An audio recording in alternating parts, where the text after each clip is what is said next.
We're back today. I have my good friend Nathaniel on the podcast. So we're going to talk a little bit about, well, we don't really know. We're going to get into it here. So I'll let Nathaniel introduce himself. So go ahead, my man. Yeah, appreciate you having me, man. It's been a while. It's been a while since we've chatted. I'm Nathaniel. I am a husband. I am a father of three little humans. I am a health and wellness coach for faith-driven fathers. That was really loud. And I'm also a real estate investor. I've been investing in real estate for 10 years now almost, and I learned so much in my time as an entrepreneur in the real estate investing world, as a Marine, as a collegiate athlete, and that kind of all combining with fatherhood got me on this coaching path. So that's right, the really 60-second breakdown. Okay, cool. Well, let's break it down from the start. So you mentioned being a collegiate athlete. I ran track and played a little bit of basketball. And Okay. when I say played a little bit, I rode the bench. So it wasn't much of a serious pursuit for you, more so a hobby. It collegiate athletics was the only reason I stayed in school.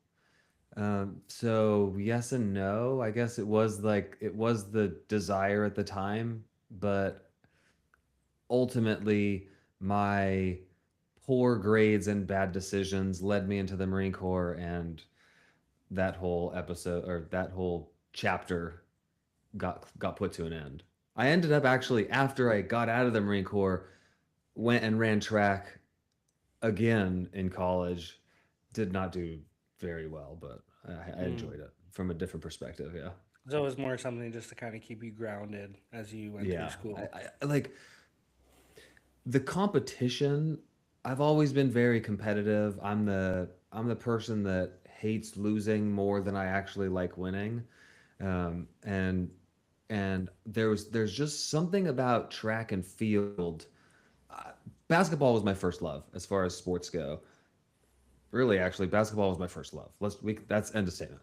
Um, but there was something about the track and field. It's a team sport, but it's very individual, Hmm. and the community aspect of it, and just the vibes around big meets where it's not just the school versus school. It's a big conference meet. There was something about it, and so it drew me back in. Kind of like it's a big community essentially, and big gatherings, and Yeah, there is that team aspect to it, but there's also the individual performance side to it as well, right? exactly. So nice. Okay, so you mentioned the Marines too. What drove you to make that decision? Let's just call it serendipity. Uh, I was in college at the time. I had just lost a job, wasn't really taking care of what I needed to be taken care of. We'll just say that. And I was going out and partying, and I came home one night, and the next morning my parents sat me down and were like, "Hey, you don't have a job right now. You're living at home. I was like 19, maybe. No, I was like 18. Like, you got to figure something out." And the next day the recruiter called. And I'm like, "I'll be in your office later this afternoon." And within like 2 months I was in the Marine Corps. So it was Mm-hmm. I hesitate to use the word evil, like, but the phrase necessary evil, like, I needed it. There was a lot of stuff that I learned from it and that I took from it, and I didn't have discipline, I didn't have focus, I didn't have drive, and the Marine Corps gave me a lot of that stuff. There was some stuff that it gave me that were negative too, which we could get into, but I don't want to get that deep right off the bat. Yeah, well, yeah, I see. I find it very interesting because I live in Canada, and I mean, a lot of people I speak to in the States have been in the Marines, etc., right? And it seems like Yeah. such an easy path to make for somebody who maybe doesn't have their path laid out or their decisions made. Which is cool in a sense. I mean, it kind of gives a young mind mentorship in a sense and gives them direction, gives them values, right? But Yeah. in Canada, we don't really have that, right? I don't have a lot of men that I know that, join the army or what have it, right? I mean, it's not a big thing here, so it's quite an Right. interesting topic for me. That there is that option, and it's so commonly pursued. Yeah, it for a lot of people like myself, there's a lot of value in it. The value in it becomes almost a negative for many when they get out. And I'll explain is when you're in the Marine Corps, you have 3 meals a day that are provided for you. You have a roof over your head. You have somebody that's telling you, and I say Marine Corps, it's probably the same for the other branches too, but I can't speak from personal experience on that. But you have somebody telling you where to go, when to be there, what you're going to do when you're there until you rise in the ranks. And typically that takes a few years. And you've learned a lot by then. And when you get out, all of a sudden, you don't have those meals. You don't have a place you don't have, place over your head. You don't a roof over your head. You don't have somebody telling you where to go, and it can be overwhelming for many people, myself included. They get like in the Marine Corps, I think it was like a 2 or 3 week, hey, you're getting out of the Marine Corps. Here's the life skills you need. It was not enough. And you get out, you're just like overwhelmed, and they're like, here, go to the VA, the Veterans Association, the Veterans Affairs, to get paperwork done and things like that. And you're just like, what the heck? And so a lot of people end up, if they don't already have depression, they end up in a depressed state. They stop taking care of their health. They just end up overwhelmed, and it's really it's unfortunate that all the good that can be done in the military can get undone really fast when you get out. So, do most people who join the military do they go into service, or is it how does that work?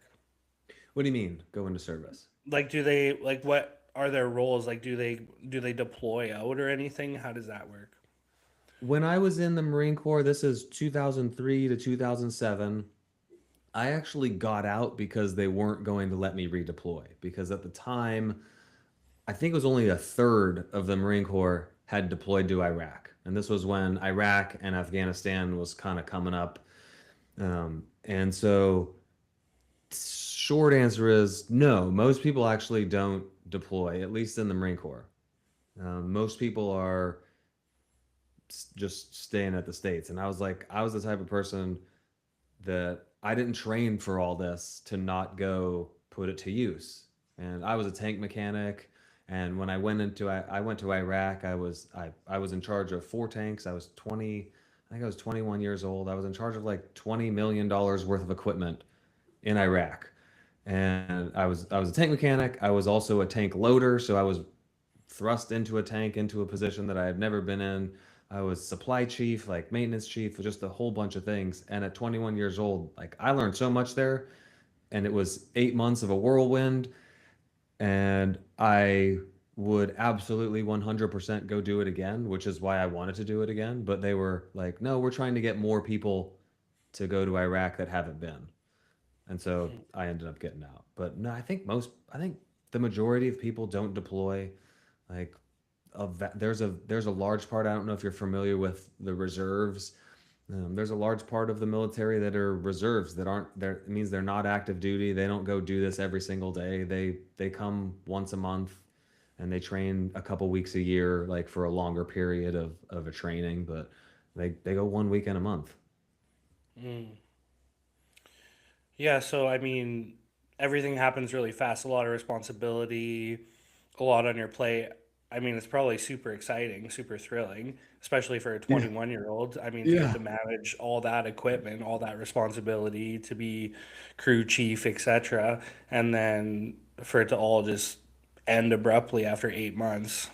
That'd be pretty intense feeling. I wonder why they like to cycle new deployment and not redeploy. Yeah, I couldn't speak to that. I don't know because what I would think is like you want to send the experience back, and but I, at least from the Marine standpoint, like we want them to all be fighters. We want them to all have experience. So I guess I could see it from that perspective as well. But it was exciting. Like I did a lot of stuff that most people would just be like, I'd like I saw a lot of stuff that most people you shouldn't see. You so there was that element of it too, which is part of what has pushed me to do what I'm doing now and helping so many men out is because we deal with things that we don't talk about. And a lot of the things that I've worked through are kind of like woo woo. And it's like it's just stuff that guys don't do. For example, like journaling every day. I got like I think you're probably on board with it at this point, but like this thing goes everywhere with you because it's a database, it's a brain dump, it's a tool. And when I first heard it, like, hey, you should be journaling every day, I'm 25 years old. Like, nah, that's what girls do. Like, that's what little high school girls do. And they have a little pink fluffy pen and their feet are up kicking around and they're talking about how cute Brad is. And like, no, I'm not going to do that. But it's when you start doing it, you realize how powerful of a tool it is your for your mind. Yeah, absolutely. I mean, yeah, what you made is a good point. I mean, it's almost,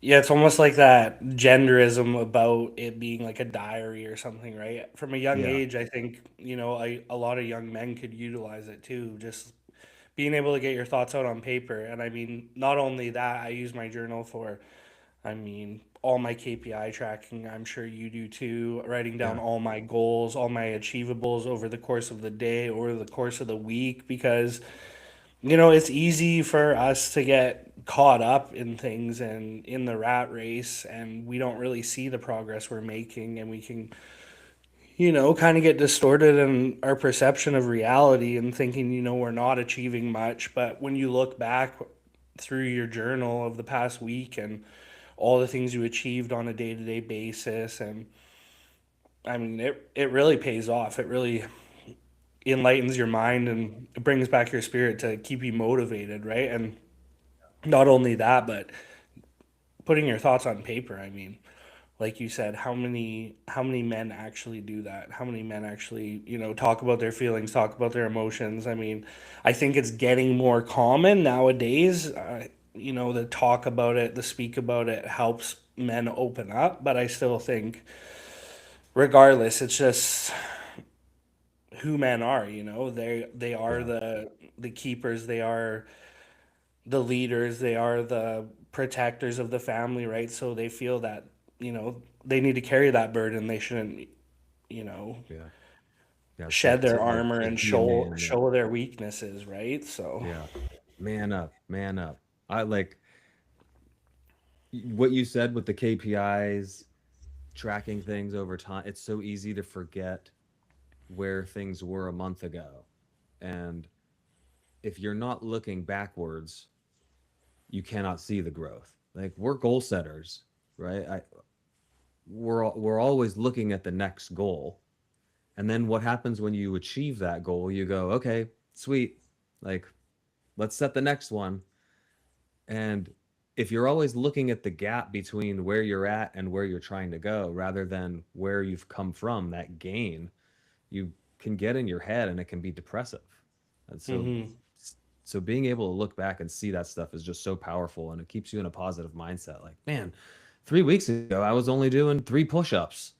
Now I can do five without, falling down. Like hmm I wouldn't have thought that. I just go, man, I do five and I fall down. I'm not doing 10 yet. Yeah, but just 3 weeks ago you were doing three. hmm So give yourself a pat on the Yeah, I mean, back. I wrote those exact things down in my journal this morning. Actually, I made a couple posts about it as well, about my journal entry, but essentially that time moves so fast now. I mean, we're in Yeah. 2026, we're in the time of convenience.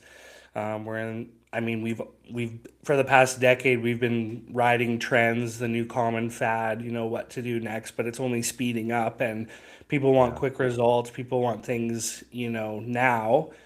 Yep. And that's kind of unfortunate because the journey is really the most exciting part of the process, right?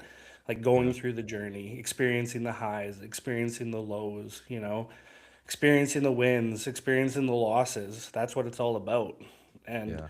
it even That's ties the back human to side. something as simple as like people wanting their physical appearance to improve and wanting to, ride all these shortcuts and do it the fast way, which, inevitably is going to result in not a valuable product in the end, right? Because to create value, like you need to put in the time, you need to put in the work, you need to put in the quality. Like Yep. from value equate like quality equates to value, right? And if you don't have a quality process, you don't have a quality journey, I don't think you're going to have a valuable product in the outcome, right? So whether Yep. that's your physical appearance or your business, I mean, you can't expect everything just to be a success overnight. I mean, that's not how Yeah, life you're works. preaching to me right now. Well, if life, like, let's be real. I mean, that's the exciting part of life, right? Yeah. I mean, like the wins and the losses. Like, if we didn't have the losses, what would the wins be, right? So, Yeah, that's the yin and the yang aspect of things for sure. You got to have the lows to realize the highs. Hopefully you don't have a huge gap in between and have really really really low lows, but that's part of what paying attention to that gain helps mitigate. You don't have the big lows. I had really bad lows. I used to have really bad lows. And I wouldn't have highs. I just have like kind of not lows. hmm Yeah. yeah, And I'm the same way, man. Like I yeah. grew up from like a wouldn't say it was a terrific childhood, and like the way I kind of chased those highs was through, using substances and whatnot through my Yeah. um, years growing up, and kind of use it as a crutch to get by, Mm, like to get through those lows, right? But I think that's a big thing is like that's why a journal pays off so much, right? Just being yeah. able to, focus on those little wins. I mean, they can be so little. I saw a reel on Instagram. I thought it was really cute, but it's quite true. And but he's like talking about stacking wins. He's like, I got a green light on the way to the gym. That's a win, Just Heck like the yeah. most simple things. But Yeah. that thought pattern, is going to bring positivity to his day, and that positivity is going to bring more wins, more success, right? It's when you get in that negative thought pattern. Oh, there's a red light. Focusing on the reds, not the greens. You know what I mean? Yeah. Well, and like even the red light you can reframe as, hey, I get a chance to take a break for a second. Like just being able to reframe those. And I have this mental clicker, I guess. You know the little clickers when you like are walking through a line and somebody's like they're like counting. Is every time you have one of those, just think of the little clicker you're checking off. Ah, another win. It's just a little mental trigger for me that goes, all right, I just checked off another one. The green light's great because it doesn't have to be something huge. It doesn't have to be that I hit a new PR in the gym or I finally hit my goal. Like, just I made my bed this morning, right? Like, I woke. I mean, even before that, I woke up. Yeah. Can you hear the clicking? Yeah, I can. Yeah, and it's true. I mean, you're literally firing dopamine in your brain each time you do that, right? So Yeah. And instead of you are getting gonna it feel from good. this, right? Like, let's figure out how we can give it to ourselves and rewire that, those neurons inside our brain that are giving us that. And it's not actually rewiring before anybody out there says, we're just actually changing the trigger now between I need to get on and scroll versus I can actually give it to myself by just being intentional about what I'm paying attention to throughout the day. And that's and I say this stuff because that's been me. Like you just have to reframe it. And it's easier, or it's a little bit easier for me now with kids because I can just, you can't see, and I'm not going to turn the camera, but like there's just a glass door right here. And so at any given point, I'm like, oh, man, this day's not going the way I wanted it to. Oh, look, the kid's playing with his toy. How awesome is that? Like, I'm so blessed. You know, Mhm. I got a little diverted there, but yeah, I just started thinking about the kids. No, for sure, absolutely. I mean, we can get like it is, right? We can get distracted in our day to day and, forget about those things that we cherish. That's why it's Yeah, so popular now to do gratitude journaling, right? Because it's easy to change your mindset when you focus down on things that you're grateful for, right? Just yeah, changing your thought pattern, right? Because let's be real, everybody has lots that they're dealing with on a day to day, whether I think a lot of people are struggling financially, bills to pay, food on the table, maybe the tire on your car pops or something like that. Everybody's going through something. It's easy to get weighed down by everything going on, but you can shed all that weight off your back, just by flipping the switch in your brain and acknowledging what you're grateful for. And like, you pulled up your phone, you pulled up a notepad. There's a big difference. Like, putting notes in your phone, it's not the same. Like, there is not that human connection. There's not that like transfer of energy going through and from your brain into your hand, through the pen into the paper. Like, you're it's just a more natural process, and I feel like you really feel that transfer of energy when you're putting those notes in your phone. I mean, I've done it. I've done gratitude journaling in my phone. It's just not the same. It's just not the same. the like one thing that's popped up in my head here is that I would love to share with your audience is on the journaling side of things. I know a lot of us, or a lot of people out there, sit with their phone at night, right? And I'll pull it out again. It's on silent. And a lot of people fall asleep with their phone. It, like, literally just sitting there scrolling, and I want to challenge anybody that's listening to put it away at least 30 minutes before go to bed. Like, put it on airplane mode. If you use it for an alarm, set your alarm, go set it down somewhere far enough away from your bed where you can hear it and it'll wake you up, but you have to get up out of your bed and it's not sitting right next to your head when you're sleeping. And then for the last little bit, writing down 3 wins from the day is so powerful because it doesn't matter how bad the day has gone. You can think of 3 things that went well. You can think of 3 things that you're grateful for. If it's not just the breath in my lungs, the sight in my eyes, the smell in my like, there, that's it. It's really that easy. And then just brain dump. I know I do, and I know a lot of people, a lot of other people do. We have a tendency to go lay in that bed and we cannot fall asleep because we have these thoughts that are just circling. Like you mentioned, how am I going to pay for the tire that just popped? Like, what am I going to do with this thing that's stressing me out?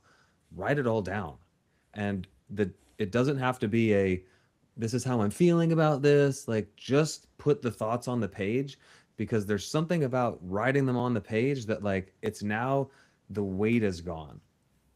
I don't have to think about it anymore because it's on the page. And when I get up in the morning, I can go back to the page and I can start thinking about those. It's so freeing.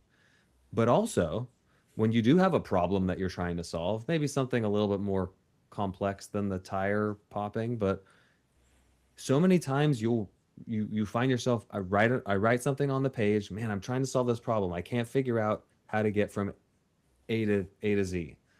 You wake up in the morning with just this because you freed your mind up.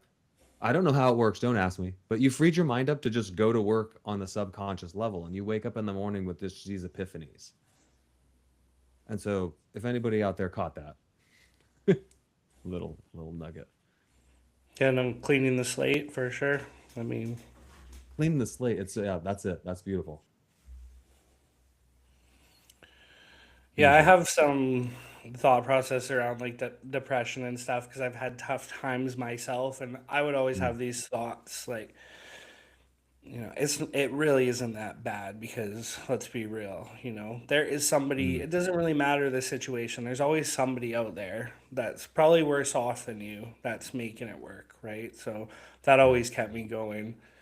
Just a Mm, little thought in the back of my head. yeah. Yeah, I don't know if that's I don't know if that's the healthiest way to go about it, but I would find myself not even remembering what triggered the the episode. And like 6 hours later, you're depressed and you're sitting on the couch and you're just like, wait, what am I upset about? I don't even know what to be upset about. And there's something somebody told me a little while back is like, just take the next best action, whatever the next best course of action is. And when you're in a depressed state, like, okay, well, what's something that is going to make me not depressed? What can I just get up and go do right now? Is it going for a run? Is it playing a video game? Like, what's something that's going to just take your mind off of that little loop that you're in and go do it? And just get, and I know you're using the what is it, idea execution velocity. It's kind of the Hmm. same. It's a little bit of the same concept as like you realize you've become consciously aware of like, hey, I'm in a funk right now. I'm in this depressed loop. Now just snap like I don't want to make it simpler than it's but like just snap out of it almost. Hey, how do I get out of this? Okay, what's the next best thing that I can do? For me, it was like a lot of the times going and playing basketball or going for a run. Just get out and go do something physical, and that will almost always get me out of it. Hmm. But Yeah, for I'm sure. open to the I second.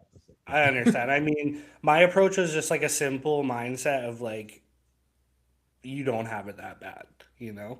And I Yeah, guess I'd always yeah, treated it, I understand there's clinical levels of depression and the mind can get to a state where synapses aren't actually firing and it can actually be very hard to get motivated and moving. That's why people get severely depressed, have hard times getting out of bed.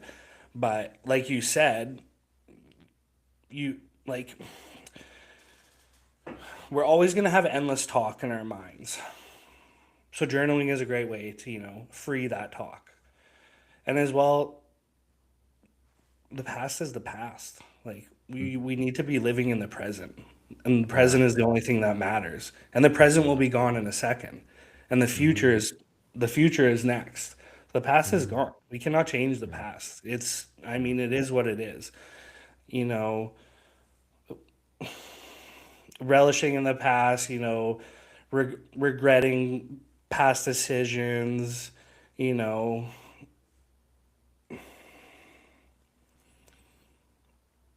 even just Just getting keeping you over from, even just getting over yeah, losses and things like that, right? yeah.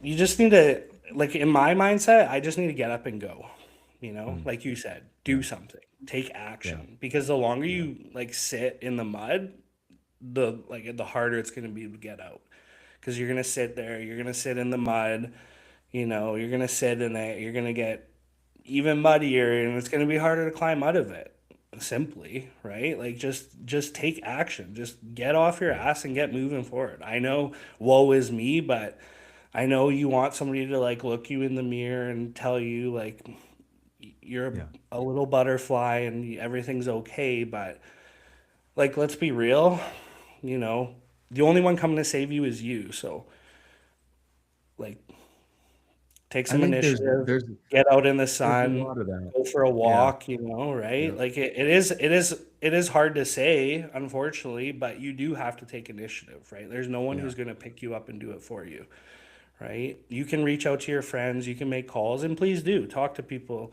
but you need to show that initiative to yourself. You need to be yeah, there for yourself. The only person who's going to show up for you is you at the end of the day. So be that person, be there for yourself. When you're feeling down in the mud, get up out of it. Go for a walk, go get some sunlight, go drink a water, go start reading a book, pursue a new activity. Just change that mindset. Get into a different place, right? there, yeah, there. I and again, I think. Like, we don't want to diminish the, like you said, the clinical, the depressed states, right? But for so many of us, it is simple enough to just go, like, go take the next step. And the we get stuck in how hard something is going to be, and that keeps us from going and doing it, instead of just going and doing it, and then coming to realize, oh, it wasn't actually that difficult to begin with, the pain wasn't that great. And from the fitness space, like, just take running a 5K as an example. Like, people go look at, I'm not a runner, I've never run a 5K, how am I ever supposed to do that? And that keeps them from taking the next best step to going and running the 5K. Well, you don't start with running a 5K if you've never ran a 5K before, or if you've never run before. You start with going and walking a quarter of a mile. And that alone makes you realize, like, oh shoot, I can go walk a quarter of a mile. And then you go out and you walk a quarter mile, and all of a sudden you've walked a mile. And then what's the next step you do? Maybe I run a quarter of a mile, then. Maybe I jog a quarter of a mile, and then I walk the next 3 quarters. And all of a sudden, I'm running a 5K. Maybe it's not all of a sudden, but you catch you I think you understand Hmm. more than most people. And it's that thought that, like, I can't do that, I'll never be able to do that, that are keeping us from taking any sort of action at all. And it's really unfortunate. Is it a little bit of the component of what we were talking about a little bit ago with the, like, instant gratification. I want to just go run the 5K. Well, you can't do that yet. You could probably go walk 5K, but and there's a lot of that with I don't want to say any names of things, just to make sure the podcast doesn't get flagged or something, with prescriptions and things these days. It's like, it's instant gratification. We can have health without having to do anything. I don't know if that's entirely true. Yeah, Well, I well, don't know. just Yeah. there's no money in longevity, so that Yeah. covers that space, right? Yeah. There's a that's funny. That's a Chris Rock. There's an old Chris Rock joke line. He says, like, the money's not in the cure, the money's in the comeback. Yeah. It really is. It's in the comeback. And that's what we want to do. We don't want to actually help people take autonomy of their own health. We want them to be reliant on the system. Hmm. And that's what has moved me to go to where I'm at, and helping. I like helping dads, because what I see is, like, I help one man out, and he's impacted his wife, hopefully, and he's also impacting his children, hopefully. And then those kids go and they impact, and so it becomes a generational thing. And I I don't want to work with somebody forever. I want to give you the tools to be able to get off medication, to be able to stop being anxious and depressed all the time, to go and reach the goals and reach new heights that you want to go reach. And we do that through digging down deep. And instead of going, here's a pill, we go, well, what's actually causing the issue to begin with? And I come from like I mentioned, a tank mechanic world, is like, a fuse pops. You don't just go replace the fuse, because it's just going to pop again, because you didn't actually fix what the heck popped the fuse to begin with.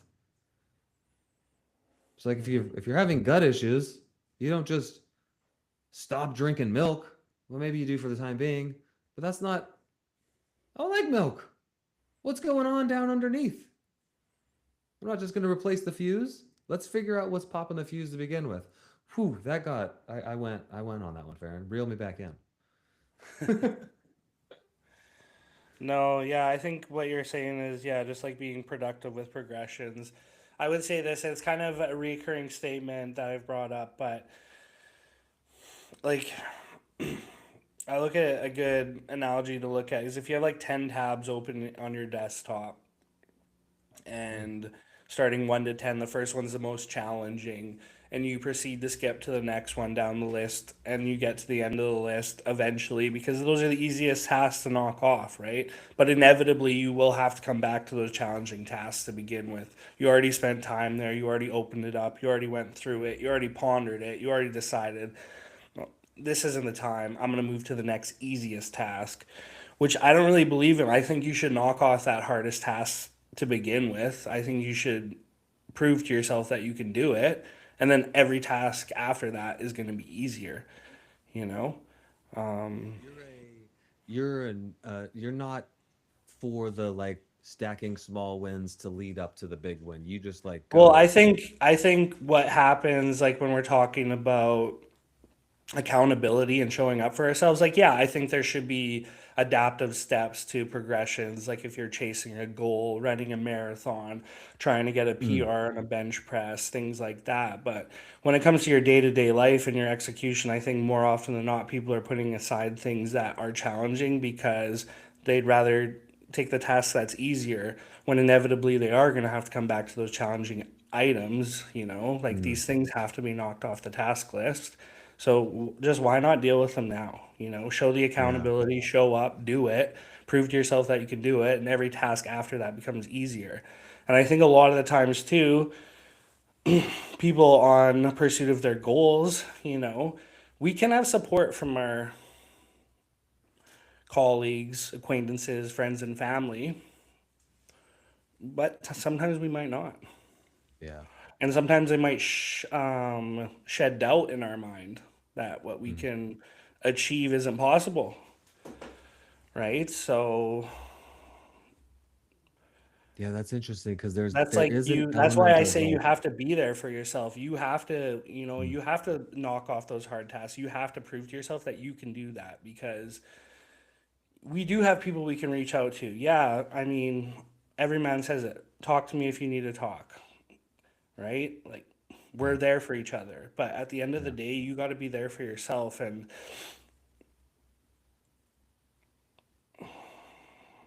I think that's really the biggest thing, right? Because sometimes when we talk to our friends and family, say we have a big goal running a marathon. Are you sure you can do that? That's already like casting a doubt in our mind. Because now we're gonna Yeah. go drive home. Oh man, my best friend has asked me, Yeah. am I sure I can do that? Like, am I sure I can do that? Like, I don't know. Like, I don't know if I'm sure. Mm. Like it's the same for business. Like you want to open a successful business and then you talk to your friends, well, what if it doesn't work out? Well, are you sure? Yeah. It's like all those things are negative energy in your mind. Like Yeah. you know what Planting I little mean? seeds. They're tarnishing your beliefs. They're tarnishing your dream. They're tarnishing your goal because those Yeah. thoughts are going to come up now in your mind subconsciously. You know what I'm saying? This is so tough for me because there are there are two sides to this. And the one is as you because I totally agree with you. A lot of people myself included, is like, man, this would move the needle, but it's the hardest thing to do.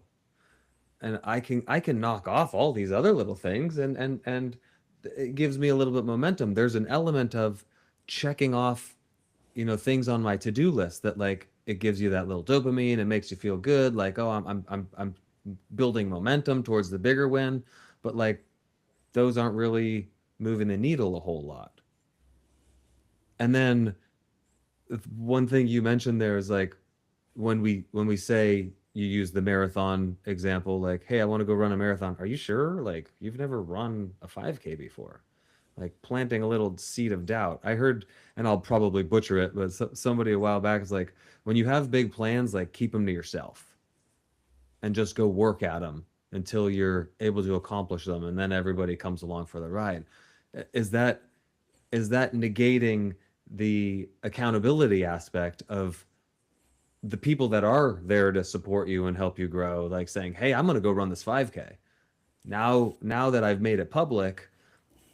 I, I have other people that are going to hold me accountable. Hey, you said you were going to run that. Oh, we said marathon. I'm going to go run that marathon. how are things going to you? Have you been, have you run 46 miles this week like you said you were going to, so you could run that marathon? And so Hmm. like, man, I'm torn on this. Yeah. See, this is actually the kind of a new enlightening like way of thinking for me because um someone sent me a video recently kind of going over this and just speaking about the ego and shedding ego. And ego is not always the ego of I'm the best. Sometimes it's the ego of, I don't know if I'm good enough. Mm, And sometimes we have that ego, from maybe we just gathered it along our life journey from things we heard, from things we witnessed, right? yeah. And this person actually shared a video with me, and it was actually a religious video about God and a few of the stories in the Bible, but it was just about sharing and sharing your thoughts and Mm, sharing your wins. And don't get me wrong, I think it is good to do that, but I think you need to be careful who you do that with because like for an example, a big win for yourself could be very positive to you, very enlightening, very motivating, amplifies your productivity. You're just ready to go. And then you tell somebody about this win and they don't have the same feeling and it kind of burns that energy down, right? yeah. Like the flame is not so high anymore, right? Mm, So I'll send that video to you. It's about a 10-minute video and it goes okay. through I think the five stories that explain it in the Bible. But it definitely stood out to me because it's something I do. Like I'm a very, very forthcoming person. I'll tell Yeah. people honestly everything. I don't really gatekeep. I just tell it how it is. If someone wants to know, I'll happily give them the information, Yeah. whatever that may be. But I don't think that's always productive. I think it No. can bite. I think it can bite you in the ass sometimes, right? Even if Yeah. you are trying to be helpful, I think you can, like, I think you're burning your candle at both ends of the wick, and I think you will like lose that energy. Mm. Yeah, there the example you gave where like, and unfortunately it happens a lot with it's our family and it's our closest friends that you're super excited, and to them it's not that big of an accomplishment, or it's something that they don't see in you that you can actually handle, and now you've kind of you've lost momentum. And I'm like, man, so much of that is, can we carry that going forward? And I love this thought is like, we have prescriptions, and I don't know if you wear glasses, prescription glasses. I don't wear prescriptions, but like, God gave us a set of glasses with our goals and our dreams and our desires. And when you take your if I take my prescription glasses off and I put them on your face, it's going to be blurry to you, because the prescription that he gave me is not the same prescription that he gave you. And so there's an element in that, as like, hey, we shouldn't be sharing everything with everybody, because they're not going to be able to see it clearly. It doesn't jive with them. And that as I've gotten more into my faith, I'm realizing a lot more of that, as like, and we've said, nobody's coming to save you. I think that there's one, but that's not what we're talking about here. uh, Yeah, I the, understand yeah, that. I mean, yeah, yeah, I'm kind of like transitioning into that side of things. I would like to, step into that more. To be yeah. quite honest, I've been so busy, I really haven't had the time for it, but Mm. which is, I don't know if that's probably not a productive thing to say, That's but another topic. Yeah. yeah, so anyways, I do need to find that time though because I am, we've talked about a few things, but one of the things I harp on with the people I work with is, finding balance. And I Hmm. don't like, I'm a bodybuilder myself, so I kind of know the extreme side of things. Like a very strict fat loss diet, a very strict like push up phase, etc. So I like to have balance. Most people I work with aren't bodybuilders. Most people are lifestyle. I like to create something that's sustainable and that they can enjoy. Right. So, I'm like, make sure you're not overworking yourself. Make sure you find that balance where you can take some time for you as well, right? And that's something I haven't been doing lately. Is just I've just been working so much. Mm. I've been kind of putting myself on the back burner. Even my training and everything's kind of taken a step back, which is something I want to realign over the next coming weeks because like it's not sustainable. Yeah. You need to have some time for yourself. You need to have time to, like we talked about, get your thoughts on paper, have a spiritual practice, whatever that is to you, whether that's faith Mhm. based or maybe just meditation, breath work, things like that. So that's something I definitely need to fall back in. But that's something we can chat a little bit about if you want to get into it. What Yeah. were you It's more always religious throughout your life, or did you move into that no, at a like, later and age? I would love to like I know that you've gone through a really pretty, I mean, somewhat recent relative, right? Change. And like we have seasons that we go through.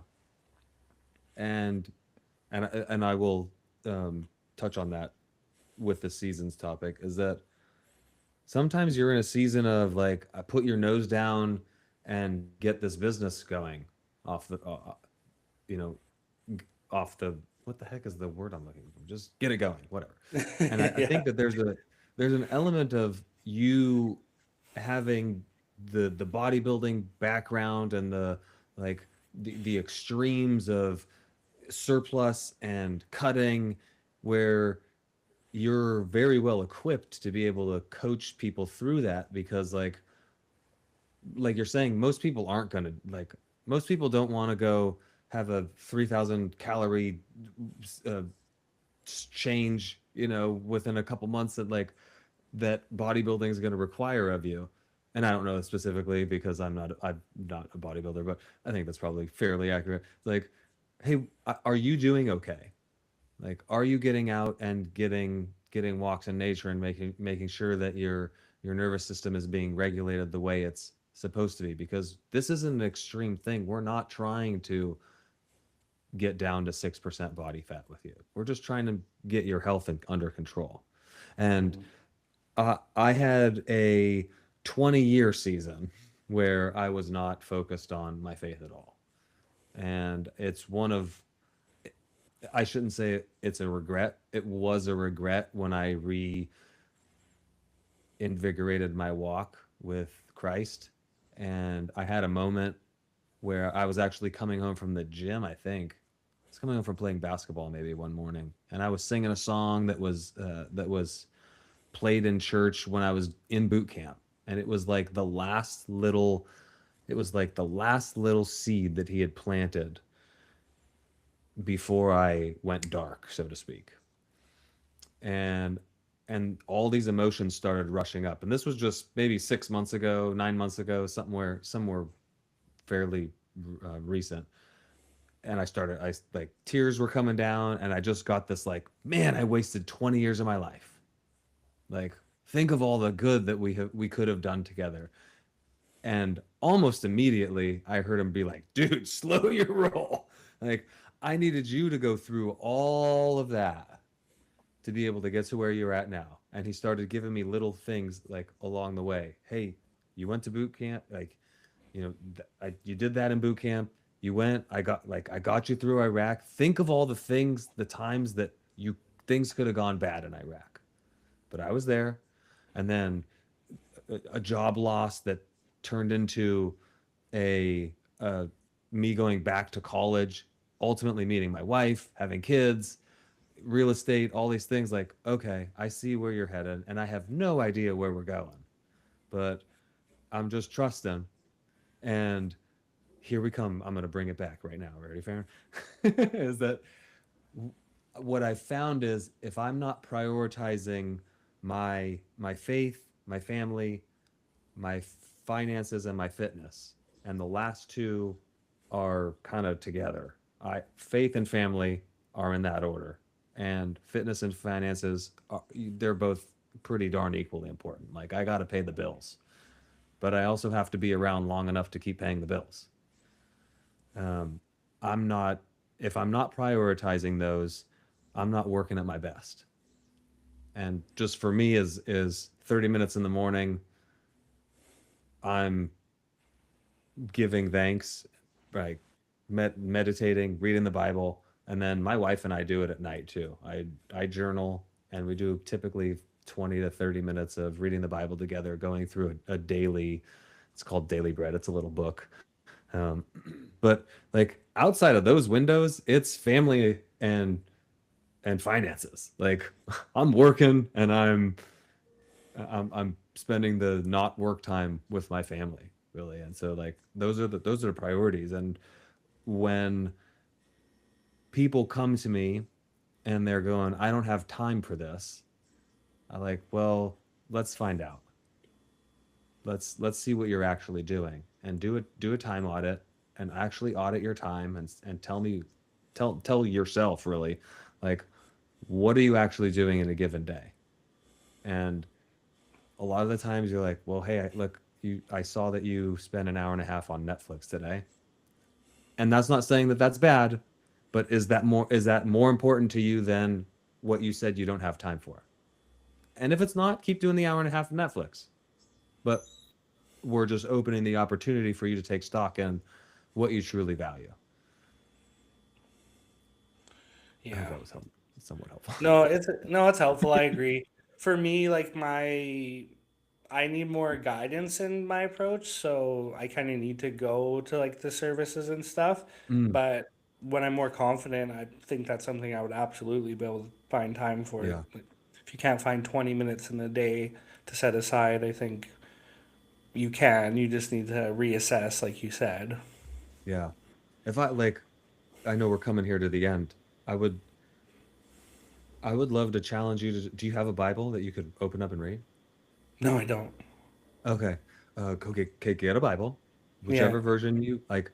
So there's like the two kind of there's the NIV, New International Version, that's like thought for Hmm. thought. So it takes the scriptures that were written, and it kind of like translates them into the easiest to digest thought. And then there's the King James Version, which is more word for word. It like tries to keep it as close to the original text as possible. I kind of like my church that I go to, the King James Version. Like, Southern Baptist, we use King James Version. It's more difficult to read. And Hmm. sometimes you have to really sit with something and go like, what the heck is it saying? Which can be a good thing. I like the NIV a little bit more just for daily reading. I would challenge you to just like read a proverb a day. There's 31 of them. And so if you read one every day, you'll read through Proverbs about 12 times in a year. There's so much wisdom just in that one book that you can take and you can apply to your health, your finances, your business, like just being a man. That if you just spent the $20 on a Bible and the 15 minutes a day reading that, I think you would get a lot of value out of it. And I'm not just speaking to you. I'm like anybody. Like, there's so much value in Proverbs. And I heard a while. It's if you do. There's 150 Psalms, and so if you read 5 Psalms a day and you read one proverb a day, you'll read through the whole thing in 12. Some of the Psalms can get a little bit longer. So like if you're really thinking from a time perspective, you can read a proverb in less than 10 minutes. Yeah. You're Okay. buying one right now, aren't you? I can get one. Yeah. Yeah, I'm actually just Yeah. seeing if I can find one thing. If I just want to show.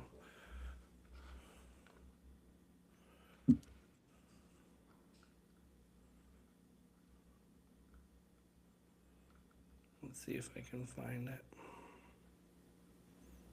Oh, here it is.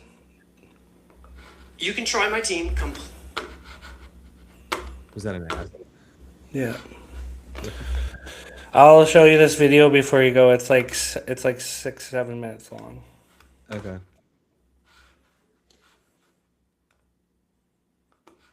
Someone shared this with me, so I'll share it with all my listeners as well.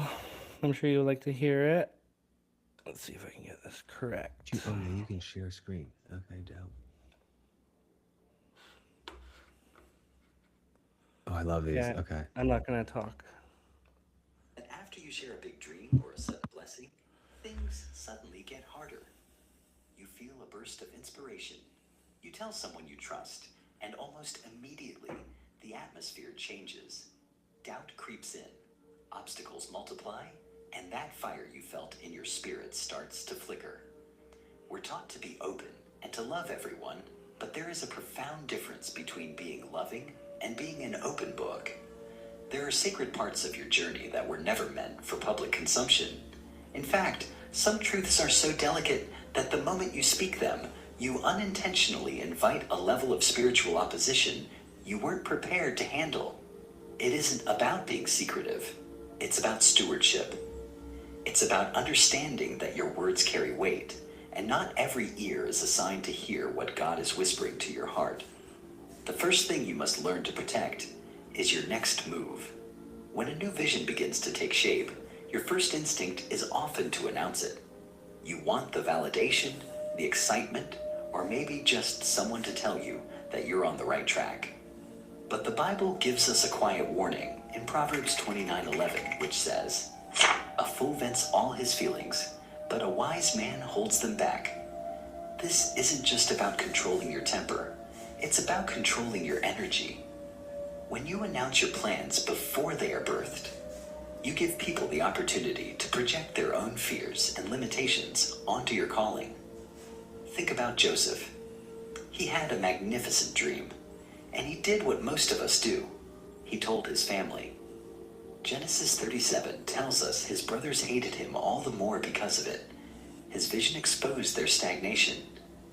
Sometimes God hides your plans not to punish you, but to protect you from the opinions of people who aren't equipped to carry the weight of your future. Move quietly and let your results do the preaching. The second thing to keep sacred is the specific revelation God speaks to you in secret. There is an intimacy between you and the Father that is meant to stay private.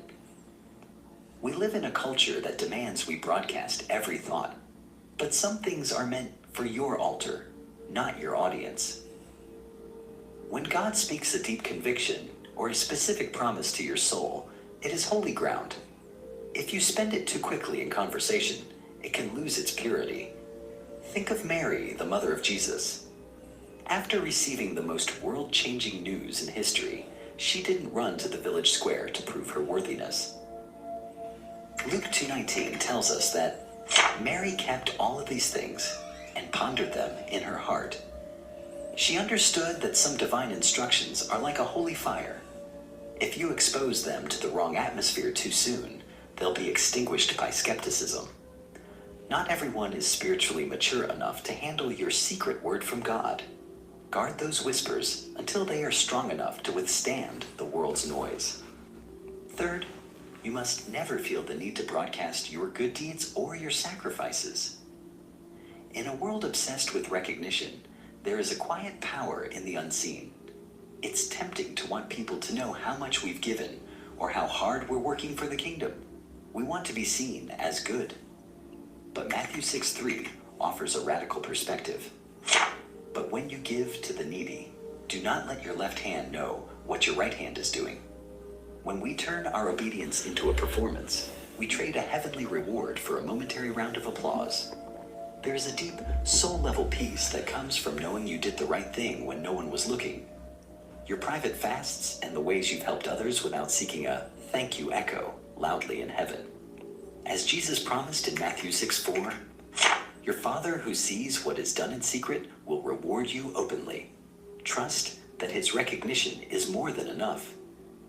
The fourth area to guard carefully is your weakness while you are still in the process of healing. There is a massive difference between a testimony and a wound. A testimony is a story of how God healed you. A wound is something that is still bleeding. While you are in the middle of a struggle, you must be incredibly careful about who you allow to see the raw edges of your pain. Not everyone who listens is a healer. Some are just collectors of information. Proverbs 4:23 instructs us to guard your heart above all else, for it determines the course of your life. Sharing your struggle before it has turned into a victory can give the enemy ammunition to use against you. It can invite voices of pity or judgment that hinder your recovery. Even Jesus had inner circles for a reason. It's okay to stay quiet while you're being restored. Wait until the wound becomes a scar, a sign of strength, before you share it as a witness to others.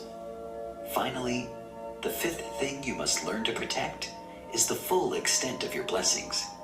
It sounds strange to say you shouldn't talk about your favor, but there is spiritual wisdom in discernment. Not everyone who smiles at your progress is happy about your pace. When the wise men found the baby Jesus, an angel warned them in a dream not to tell Herod where he was. Herod didn't want to worship the blessing. He wanted to destroy it. Sometimes exposing your favor too early turns your blessing into a target for jealousy. This isn't about being paranoid. It's about being a wise steward of what God has entrusted to you. Your peace is a form of protection. When God opens a door, you don't always have to post the key. Let the fruit of your life be the evidence. True favor doesn't need an announcement.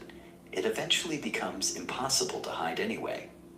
Everything God asks you to guard is a sacred assignment. Your dreams, your healing, and your private conversations with the Spirit are all treasures. When you learn to protect what is holy, you aren't being secretive. You are being faithful. The enemy cannot attack a plan he doesn't know about, and people cannot curse a blessing they cannot see. So walk softly and pray deeply. Before you share that next breakthrough, ask yourself, is this for people's ears, or is this for God's glory? If you feel that nudge to keep it between you and the Father, honor it.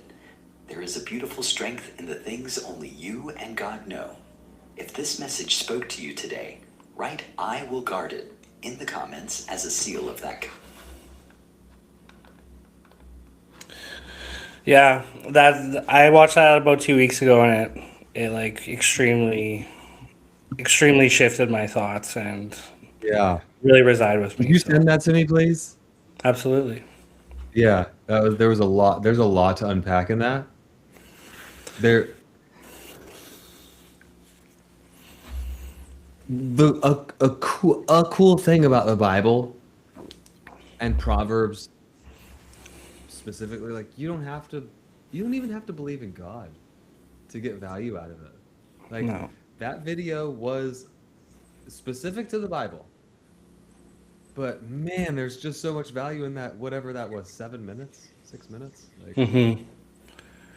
Well, even apart from like being a Bible, focus, religious, God, etc., what stands out to me is the stories. Like I do like the stories. They're old yeah, stories, and as we talk about, you know, stories is the oldest form of human communication. That's what we cherish deepest, and that's where we get our learning from. Like those are all small little stories, but with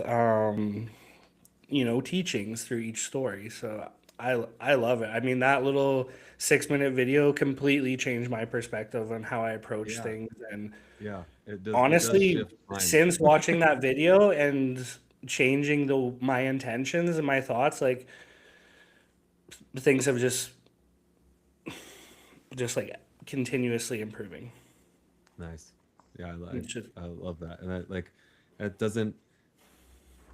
it doesn't necessarily mean it's gonna always be that way, no, for right? sure. We're gonna have ups and downs, but like just sticking with it and sticking with the faith that the plan is perfect, and I have no idea what the timeline is. Like I just got to trust that I'm moving in the right direction, and the thing's gonna happen. Like it's gonna happen when it's meant to happen. Hmm. And I, as you that video was finishing, I'm thinking, man, every time I have a conversation, I'm trying to give value, but I'm also like, what am I here to learn? And boy, oh boy. Like, okay, I got to rewatch that video for sure and take notes because there was a lot in that. And the I think it was the very first point is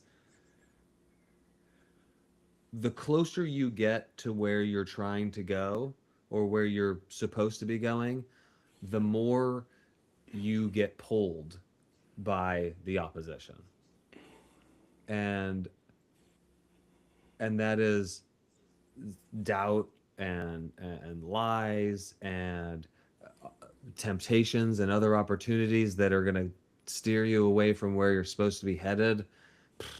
Man, yeah, I appreciate you. Thank you for sharing that. For sure. No worries. Well, I appreciate you. I appreciate you taking the time out of your busy day to come on the pod with me. So, absolute pleasure, my man. We'll have to do it again sometime in the near future, but I hope you have yourself an amazing day. And You too, brother. I'll link Nathaniel's socials when I post the pod. So if anybody's looking for him, you can find him there. But this will be posted on Spotify, YouTube, Apple Podcasts. So it'll be across the board if you're not watching it live now. So appreciate everyone coming through, and we'll see you soon.